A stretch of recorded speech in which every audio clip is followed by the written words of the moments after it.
Welcome back to Foiling Week 2021 and the Gurit Forum. I am your host, Chris Museler, and we are winding down. This is pre-recorded, but this is going to be day 3, the final day of the forum, not the final day of Foiling Week 2021.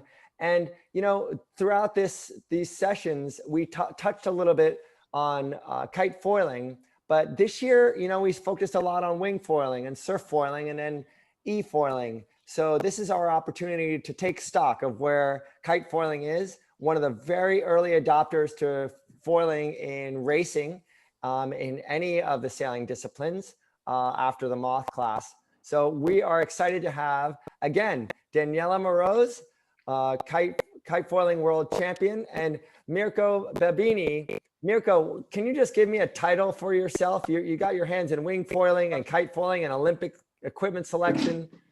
Give me a title.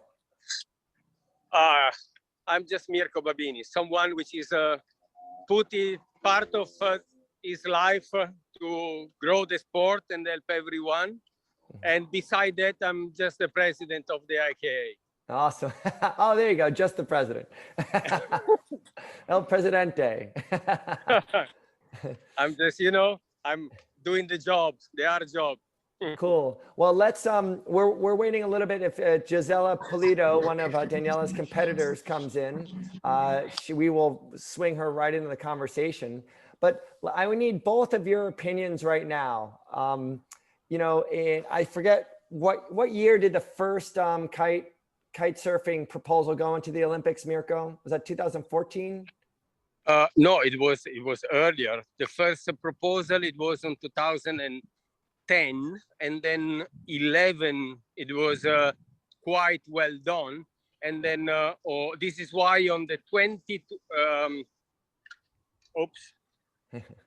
yeah, sorry. Yeah. That's why on the 2012 we got a time frame where kiteboard racing, it was Olympic. Yes. For the vote that we got in Stresa in May. Yeah. Then on September in Sardinia on 2012, we had almost 200 whatever competitors from all around the world, because just become Olympic for Rio. Yeah.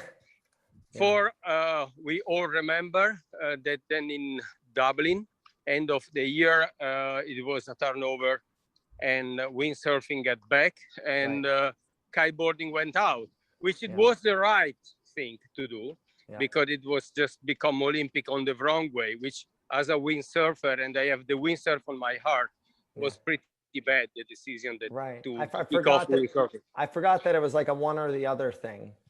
Exactly. It was a really bad moment, a really sad moment, but we continued pushing, and then thanks to that, we just started to have a vision. And the vision was, okay, now let's start do something else. So kiteboard racing was a quite a good level, but why don't make a big challenge and get the hydrofoil on it? And this is why we just start to develop the hydrofoil race, and boom, that was the right decision. Totally different, the fastest fleet in the world, and everything's get technically better and better every race. And the people were just excited. And then the good thing, it was, okay, we were able to do a proper race on 6 knots. No problem, no matter how the fleet is big. Right. So that was the, let's say, the 3-4 bullet that the IOC and World Sailing really like it. Right. And so this is why we continue to develop the kite foiling, and now we are. Yeah, we got the 2 medals. Now, you know, from the outside perspective, and Daniela, you're a really integral part of this right now. You're living through these International Olympic Committee decisions.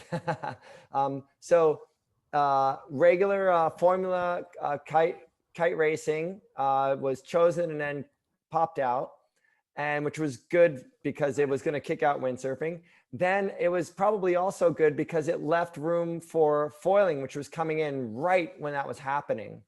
And so we saw those videos of Johnny Heineken in San Francisco Bay with the foil, and it was eye-opening. It would have been really bad if Olympic kite racing was in boards with fins, and those athletes decided to race hydrofoils instead.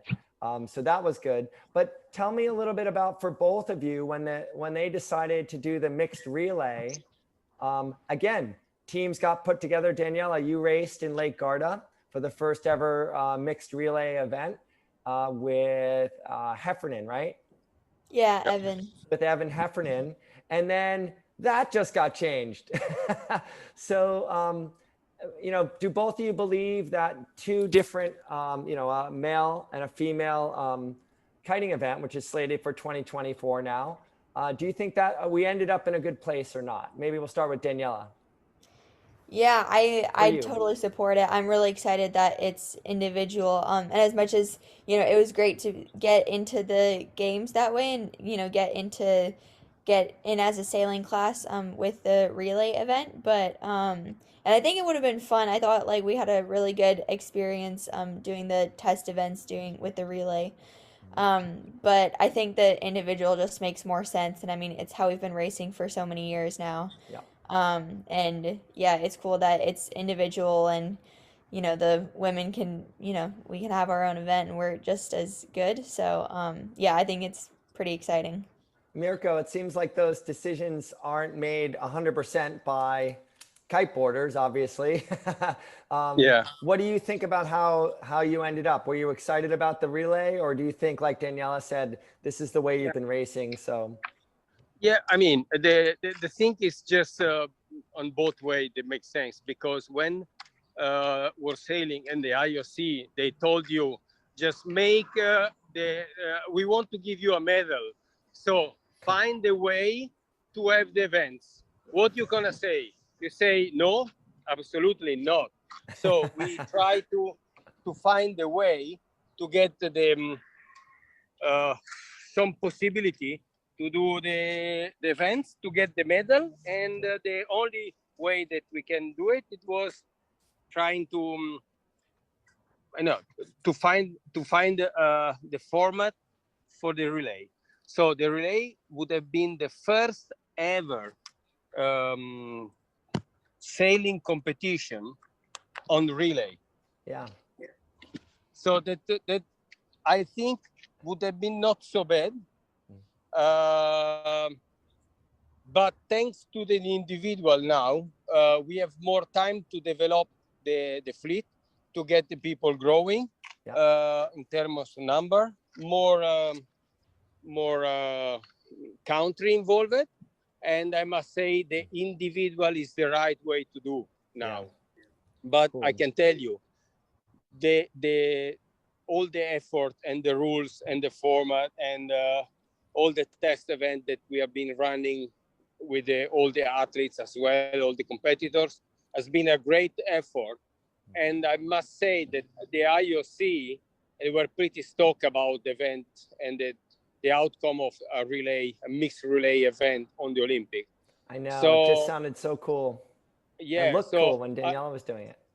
yeah, so again, for sure, it was something that we all know didn't exist, and we find a way how to looks nice and to make it on the proper way to show our sport in the Olympics. But now having the two medals individual, like Daniela said, everyone is happy. Everyone. Yeah. It's gonna be an awesome push around the world. Cool. And is there still an opportunity for the IKA events to start to introduce or the relay format? Do you still think there's value in that going forward and building that type of discipline? Yeah, but for sure the relay, it will not disappear. Is in our aim to keep the fleet growing, and then also time to time do some relay, because remember that now we got the two medal, so that means that after Paris we might go under review, and there is a chance that we will be back in one medals. Who knows? Things can change. So if we're gonna need to go back in one medal, what we do? Obvious, we have to keep develop the format to ensure for all the riders around the world to showcase the sport in the Olympics. Well, let's talk about the Olympic influence. Daniela, so Mirko, you've been involved with the IKA since well before kiting was in the Olympics. And Daniela, you've had a full career in kitefoil racing before this announcement, correct? Yeah, Yeah. basically. So, there are classes around the world, like in dinghy classes like the 505 class, the Moth class, that say, we don't need the Olympics, and some classes like the 505 think that it wouldn't be good for the class to be involved in the Olympics.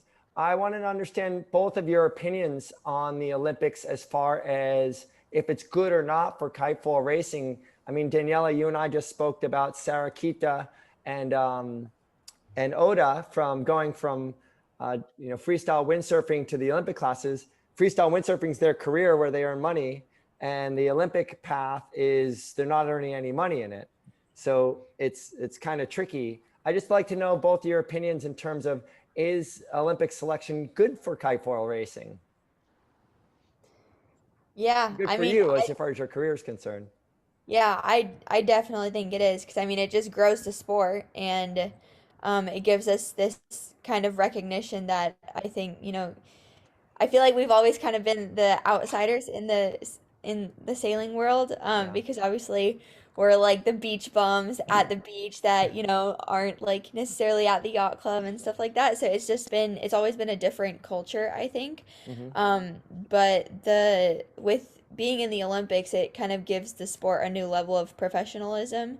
Okay. And I think that we're kind of finally getting the recognition that we deserve in a way because I mean, although we're not, so, I mean, there's so few of us that are actually doing this for a living to begin with. We're just doing it because we love it and we like going fast. And now we're the fastest Olympic sailing class. And it's super exciting to watch. And we have this potential to reach a whole new audience just kind of on the extreme sports side that wouldn't necessarily be interested in like watching sailing at the Olympics before, or even like just highlights after or whatever. So I think it's a huge opportunity for both kiting as a sport and sailing as a sport because it's just merging our two worlds. And there's a lot that can be done with that. Awesome. And Mirko, is it good? I agree Yeah, with I Daniela. mean, definitely, yes, totally agree on what Daniela she said. And I guess on the last few months, Daniela she's getting involved in more and more class and different kind of sailing world. She start to meet Olympic athletes from dinghy now being involved on the professional sailing. So she can see with her eyes to that the people really can be crossover. So you can be professional on your sport, doing, let's say, a professional tour, and then also following the Olympic path earlier or after, doesn't matter. For sure, it's going to be a plus. It's going to be perfect for the career of any athletes, even when you are younger, because something that you learn on the Olympic path is something that it will stay for your life. Right. Beside the money that you say there isn't any money, yes and no, because you will need to commit more on yourself to get the result, because Olympics is a kind of games where it's not easy to play with, but I can tell you afterward, everything will get back. So if you get the result, then everyone will come and look for you, because the good people know how tough it is to get into the Olympics and maybe win the medal. So you showcase yourself, and there is no other sport where you can do the same. Awesome. Yeah. Yeah, and just to like add to that really quickly also, like for sure it's difficult to balance the professional sport like where you're actually making money and then like an Olympic campaign. But when it comes down to it, if you really enjoy it and that's what you want to be doing, then it's not a sacrifice and it's not like it's not a burden on you, I think. So that's kind of how I've been looking at it, is like it's this huge learning opportunity all the skills translate over and are super beneficial, just like from what you're learning on the boat day to day to the people you meet and the knowledge that you're able to acquire. So just when it comes down to it, I think it's just so beneficial, and it just helps you overall. Awesome. And Yeah. I want to pick up on what Daniela said about exposure and what you said, Mirko, about the IOC. I know the IOC is excited for events like this. They are different than what we're used to seeing at sailing. They're faster. They bring in a younger demographic in terms of interest. And Daniela said it. It's an opportunity for exposure and presenting the sport in a different way. I want to see what both of your opinions are. And Mirko, you've been promoting extreme kind of water sports for a long time. I'm very curious to see how surfing in Tokyo this month is covered, you know. Look, live. Ciao, Marcus. Hey, Ciao. you can get two Two of for us at one? the same time, huh? Good. I was just bringing up your name, Marcus. Yeah, on the bad way, but we don't tell. Well, are you ready for the question? Here we go. Yeah. Yeah, sorry. The question is, as far as the opportunity is concerned, I'm very curious to see how the NBC presents surfing, because they have a chance to do it in a way that you wouldn't cover gymnastics or all these other track and field, all these sports. What do you say? No, he's just looking for anything, Marcus. But again, come on, it's always So I can quickly answer to you. Absolutely. Like, how can we cover this in a different way? Yeah, they will absolutely cover kiteboarding on the right way to get all the young people watch it. Yes. And yeah, give me details. Give me ideas.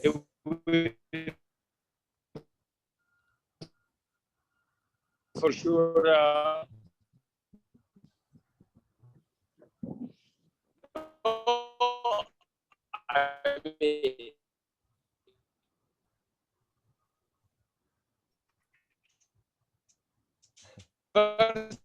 First of all, it's gonna be with a lot of how I can say detail on the equipment, on the speed, on the angle, on the detail, almost like the Olympics. When you see the snowboarder, such a detail, which this kind of sport it will be awesome. Mainly to get all those kids 15 or 16 years old in front of the computer and tons them to see. So I guess that for them, Olympics is something, let's say, so nice for the young people. To look into the Olympics is always when you are, but how to get the kids to present different. I guess there is a lot of people that they will put a lot of effort on the next few years to help that. Remember, there is other sport. We will see also in Tokyo a couple of new sports. So I will let you know more maybe in September when we can have a look on all the number after the Tokyo Olympics with the free climbing, things, or absolutely surfing or skateboarding. I mean, you will see. Awesome. Yeah. And so, I mean, we got most of what you said in the beginning. We got all the end. And going back to that opportunity, Daniela, I mean, you're the athlete, but you consume a lot of different adventure sports online, probably, right? Yeah, definitely. I mean, I like to watch surfing, and I was watching SailGP before, I got on the team, and yeah, definitely. What do you think, since it's, you've seen the coverage, IKA, it's pretty fantastic, the drone abilities that I've seen in the Kitefoil racing already. Obviously, it's developing. I've seen the technology where you kind of pinpoint the athlete and are able to give the data on the athlete. But Daniela, in your dream world, how do you see the ability in the Olympics, how would you like to see it covered, you know, on and off the water? Like, what would be your dream scenario media wise? Yeah, I think sharing the speeds and like the live tracking is going to be huge because I think that's one of the coolest things about our sport is Like like that we can little go dot so that follows fast. the athlete? Yeah, exactly. And showing metrics like that is huge, just because like we are the fastest Olympic sailing class. Yeah. And like yeah, to not share that would be a huge mistake and huge opportunity missed. But I also think it's important to share like the personal stories and if you're able to tell a story about a person well, then it just makes the entire thing a lot more relatable in a way.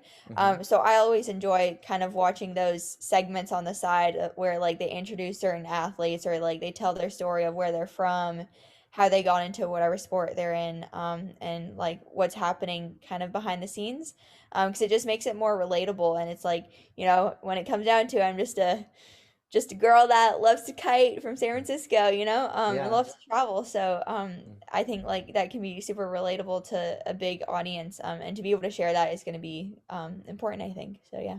Yeah, and Mirko, going, obviously, I am buying what you're selling on being able to tell those personal stories Yeah. well.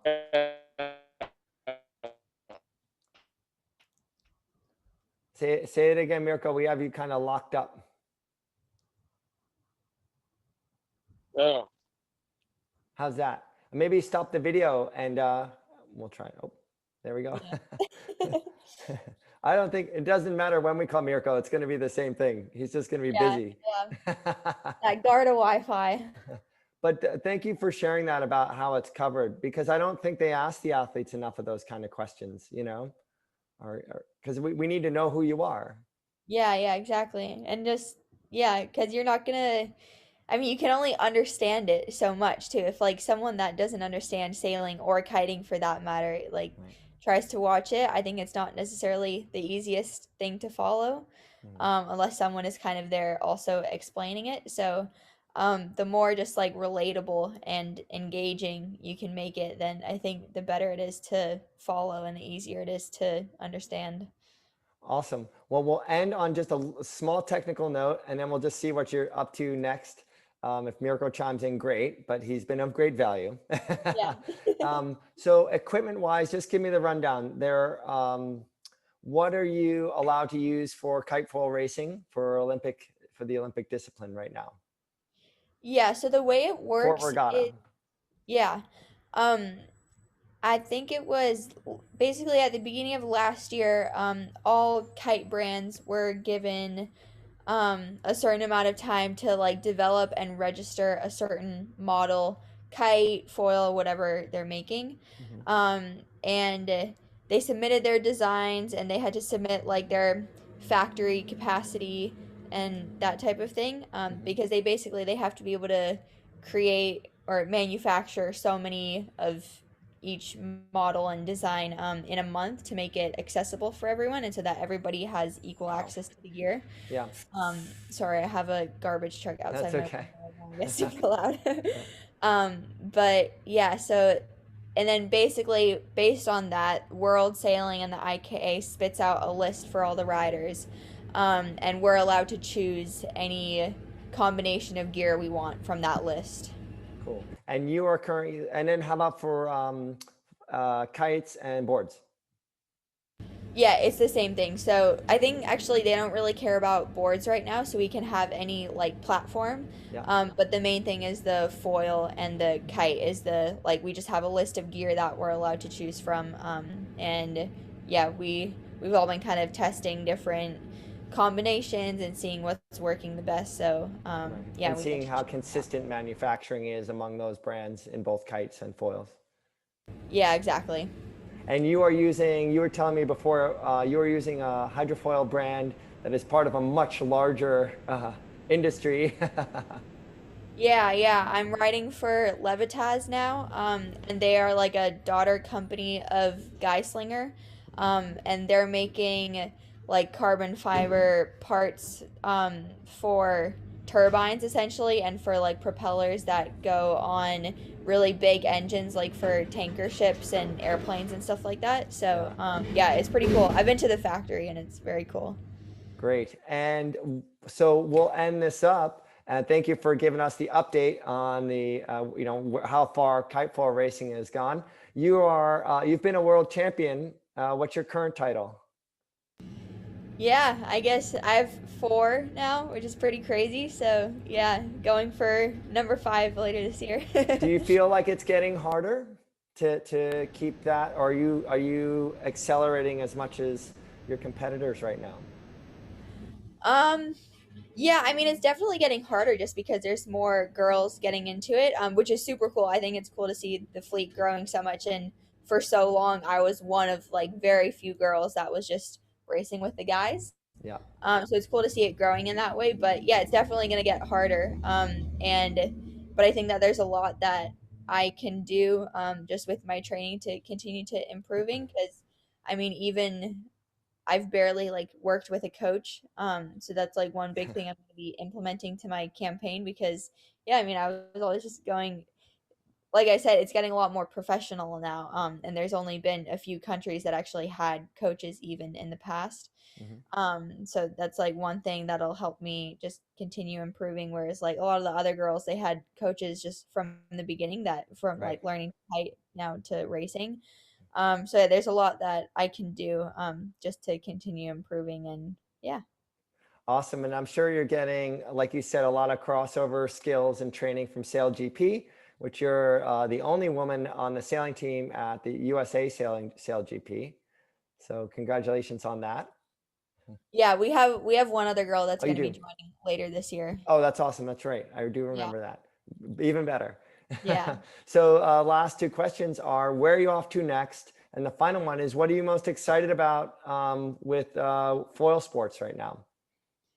Yeah, I'm actually flying to Italy later today. I'm going to an event in southern Italy at this spot called Jitteria for the first Kitefoil World Series event of this year, Cool. which is our like open developmental class, which will be fun. And then going to the UK for SailGP right after that. So just kind of back to back stuff happening, which is always exciting. Yeah. And then in terms of foiling, I don't know. I guess I'm like really excited about SailGP right now.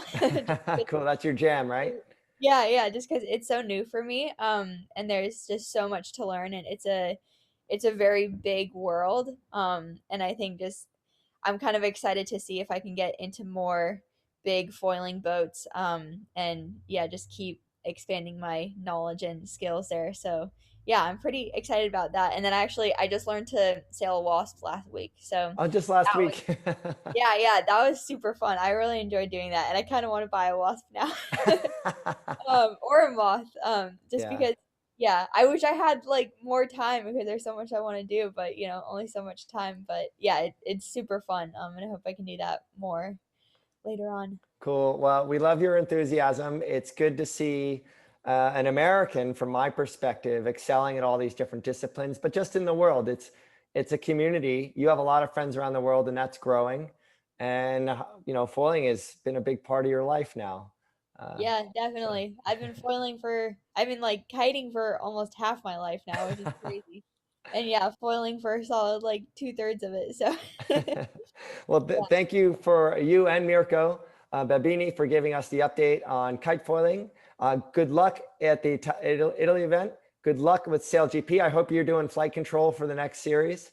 yeah, I hope so. I hope a few training days on it. Yeah, that'd be sweet. Yeah, you have to transfer everything you know about your feet into your Yeah, hands. exactly. Cool. Yeah. Well, thank you, Daniela. I hope Yeah, all thanks is for well. having me.